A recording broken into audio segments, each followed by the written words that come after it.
সিফেয়ার্স outreach centre এবং পাটনায় মার্কান্টাইল marine department MMD অফিসের উদ্বোধন হলো আজ। বন্দর, জাহাজ এবং জলপথ মন্ত্রকের প্রতিমন্ত্রী শান্তনু ঠাকুর এর উদ্বোধন করেন। কলকাতায় এই অনুষ্ঠানে উপস্থিত ছিলেন ডিরেক্টর জেনারেল অফ শিপিং শ্যাম জগন্নাথন। 2047 সালের মধ্যে বিশ্বে ভারত সামুদ্রিক ক্ষেত্রে প্রথম 5-এ উঠে আসার যে লক্ষ্যমাত্রা নিয়েছেন প্রধানমন্ত্রী, তারই অঙ্গ হিসেবে এই কর্মসূচি বলে জানান শান্তনু ঠাকুর।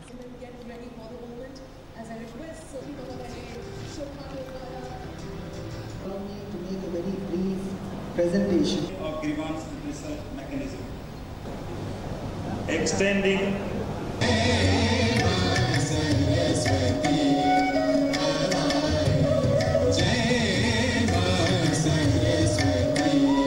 ডিজি শিপিংয়ের পক্ষ থেকে অনেকগুলো বিষয় আজকে ইনোগ্রেট করা হলো। সেটা প্রথমটা হচ্ছে গিয়ে MMD অফিস পাটনাতে, বিহারে, যেটার আজকে এখান থেকে উদ্বোধন ইনোগ্রেশন হলো।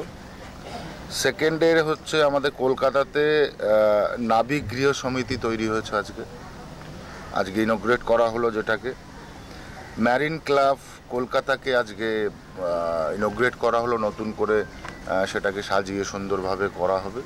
আমি মনে করি যদি ম্যারিটাইম সাবজেক্টকে ডেভেলপ করতে হয়, তা সবার আগে সি ফেয়ারদের সমস্ত ফ্যাসিলিটিগুলো দেওয়া উচিত। তাদের ছাড়া তো আর জাহাজ চলতে পারবে না, তাদের ছাড়া কোনো কাজই হবে না। অতএব তাদের ফ্যাসিলিটিগুলো আগে দেওয়া মানেই আমরা ম্যারিটাইমকে আগে নিয়ে যাব। এবং মাননীয় প্রধানমন্ত্রীর যে ইচ্ছা এবং ভিশন 2047-এ টপ 5 ম্যারিটাইম সেক্টর ইন্ডিয়া তৈরি হবে এবং 2030-তে আমাদের বিভিন্ন রকম ডেভেলপমেন্টের যে টার্গেট আছে সেইগুলোকে ইনক্লুড করেই আমরা আজকের একটা বড় ইনিশিয়েটিভ এই আজকে ইনোগ্রেশনটা।